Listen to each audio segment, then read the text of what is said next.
Hello guys good morning सम्पूर्णलाई फेरि पनि अर्को नयाँ भिडियोमा स्वागत छ।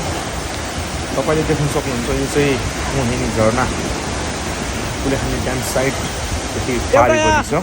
तपाईँले देख्न सक्नुहुन्छ त्यहाँ मेरो भाइ चाहिँ पुरा सेक्सी अवतारमा अकेला मत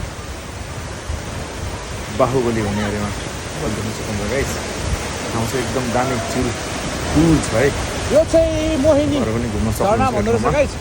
अनि अहिले म तरेबाट आउँदाखेरि यहाँ पसे म भाइसँग तर जानलाई चाहिँ अलिकति अहिले बर्खाको बेला चाहिँ गाह्रो छ। तपाईँहरू पनि घुम्न आउनु होला गाइस। यो ठाउँमा तपाईँहरूले देख्न सक्नुहुन्छ